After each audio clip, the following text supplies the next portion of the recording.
Bom dia, graça e paz. Vamos a mais uma leitura bíblica do nosso projeto Lendo a Bíblia com o Pastor. Nossa leitura hoje encontra-se em Esther capítulo 9, que diz assim: Assim, no dia 7 de março, os dois decretos do rei entraram em vigor. Nesse dia, os inimigos dos judeus esperavam dominá-los, mas aconteceu o contrário. Os judeus dominaram seus inimigos. Reuniram-se em suas cidades, em todas as províncias do rei Xerxes, para atacar qualquer um que procurasse lhes fazer mal. Ninguém conseguiu resistir-lhes, pois todos tinham muito medo deles. E todos os nobres das províncias, os mais altos oficiais, os governadores e os oficiais do rei ajudaram os judeus, pois temiam Mardoqueu.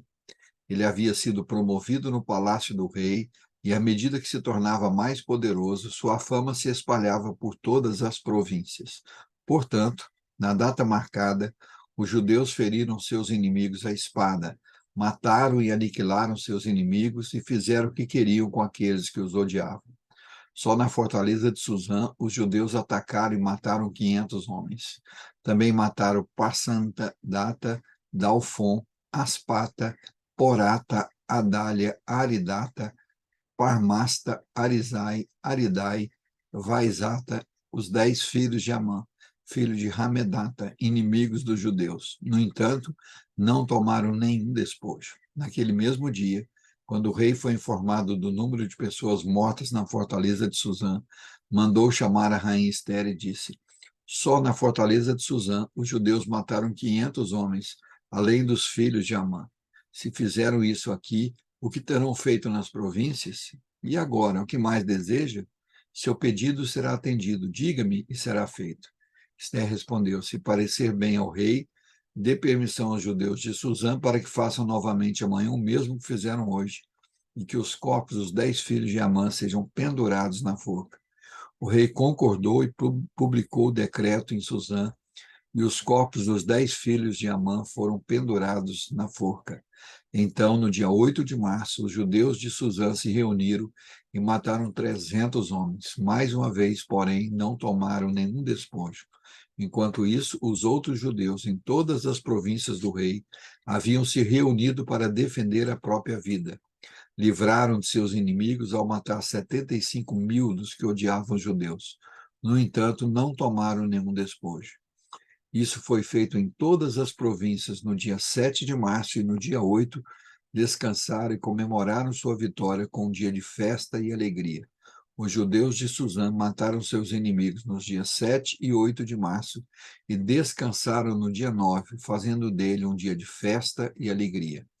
Por isso, os judeus que vivem em povoados nas regiões rurais celebram a festa anual nesse dia determinado, data em que se alegram, festejam e presenteiam uns aos outros com alimentos.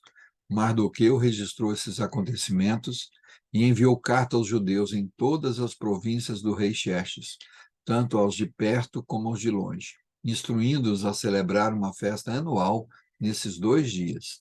Ordenou que celebrassem com festas e alegria, presenteando uns aos outros com alimentos e distribuindo presentes aos pobres. Assim, recordariam a ocasião em que os judeus se livraram de seus inimigos, em que sua tristeza foi transformada em alegria e o seu lamento em dia de festa. Os judeus aceitaram a orientação de Mardoqueu e adotaram esse costume anual. Amã, filho de Ramedata, o Agatita, inimigo dos judeus, havia tramado destruí-los numa data determinada pelo lançamento de sortes, chamada Purim. Mas quando Esther foi à presença do rei, ele publicou um decreto que fez o plano perverso de Amã se voltar contra ele, e Amã e seus filhos foram pendurados numa forca. Por isso, essa comemoração se chama Purim, palavra que se usava antigamente para lançar sortes.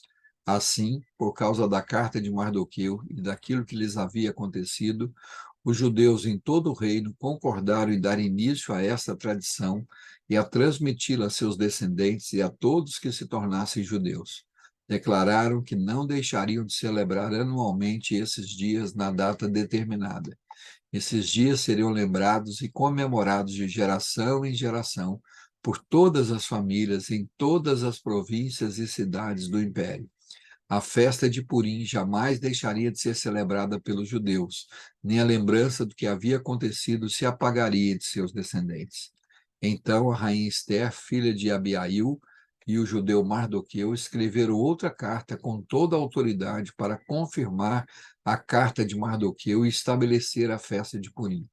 Enviaram cartas a todos os judeus das 127 províncias do Império de Xerxes, desejando-lhes paz e segurança. Essas cartas estabeleciam a festa de Purim, uma celebração anual nesses dias, na data determinada, conforme decretado tanto pelo judeu Mardoqueu como pela rainha Esther.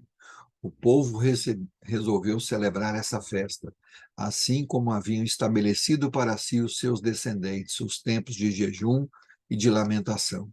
Assim, o decreto de Esther confirmou as orientações para a festa de Purim, e tudo foi escrito nos registros. Aleluia! Louvado seja o nome do Senhor, que transforma a maldição em bênção, a luta em festa, a tristeza em alegria. Que o Senhor continue a trabalhar em nossas vidas e que possamos celebrar as vitórias na presença do Senhor. Amanhã retornaremos com mais um Lendo a Bíblia com o pastor.